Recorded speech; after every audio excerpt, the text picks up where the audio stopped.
જગતની અંદર છે ને સમયસર થાય ને એ જ સારું. હું ઘણી વખતે કહું છું, આ તો ઓફ ધ રેકોર્ડની વાત છે, સમયની વાત થઈ ને એના ઉપરથી મેં કીધું ભગવાન જે કરે ને એ બધું સમયસર કરે છે. આપણે વહેલું દોડીને કરવા જઈએ ને,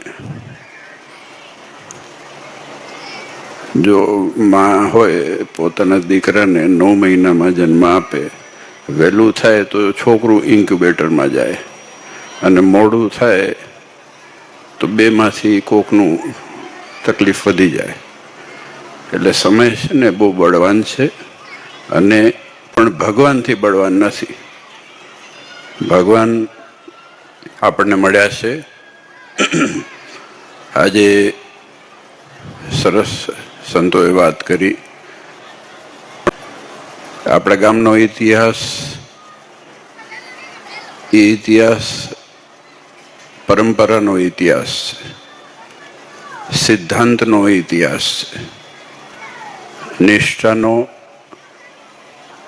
અને ભગવાન પ્રત્યેની આસ્થા, શ્રદ્ધા અને પરિપક્વ ઉપાસનાનું જાળવણી કેવી રીતે કરવી એના માટેનો ઇતિહાસ. જગતની અંદર છે ને બધા દંતકથાઓ કરે, આપણા પાસે ઇતિહાસ છે. આજે પણ એ કોરીઓએ છે, એ પત્રએ છે, અને એ ઇતિહાસ આપણા પાસે હાજર છે. આપણે ભાગ્યશાળી છીએ, બહુ ભાગ્યશાળી છીએ.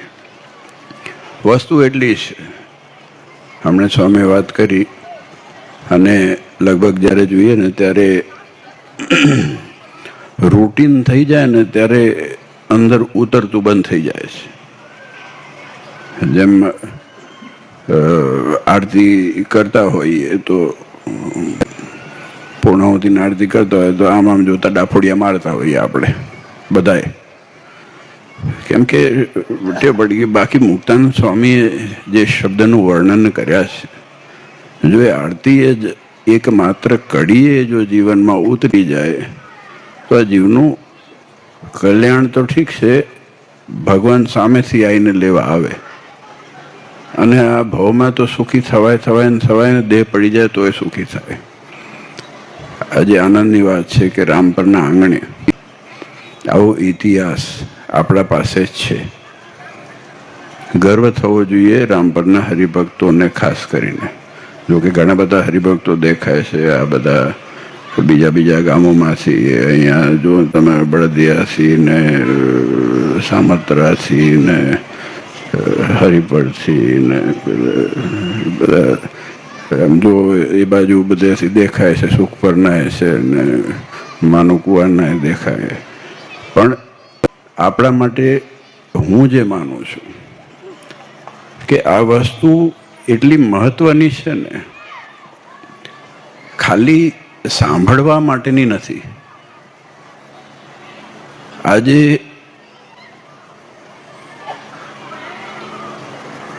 જે શબ્દ લખાયા હશે પત્રમાં, એ શું એમને ટાઈમપાસ કરવા લખ્યો હશે? આપણે જેમ વોટ્સએપમાં સ્માઇલી મોકલીએ છીએ એવી રીતે મોકલીએ છે ને, તો આમ કરી દે ને આમ હસવાનું મૂકી દે ને પતી ગયું.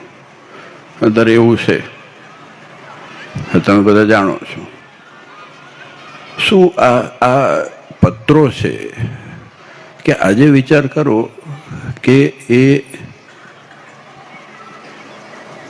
ઇતિહાસમાં જે સત્સંગનું પોષણ બાઈએ કર્યું હોય જે જમાનાની અંદર, એ શું સુખ સગવડ એ સમયમાં હશે. આ બહુ મોટી વાત છે. આજે સગવડ, સુખ સગવડ તો બાજુમાં જુઓ, પણ એને ભગવાન પ્રત્યે કેટલી નિષ્ઠા અને પરિપક્વતા હશે. ધન્ય છે એના માવિતરોને, ધન્ય છે એ સંસ્કારોને, અને ધન્ય છે આ ગામના લોકો જેને એ સંસ્કાર જાળવી રાખ્યા છે, કે આપણા 24ના લોકો જેને સંસ્કાર જાળવી રાખ્યા છે. કારણ કે સંસ્કાર થકી જ આ જીવનું રૂડું થવાનું છે. સંસ્કાર હશે તો સ્વભાવ ટળશે. હમણાં જ વાત આવી ને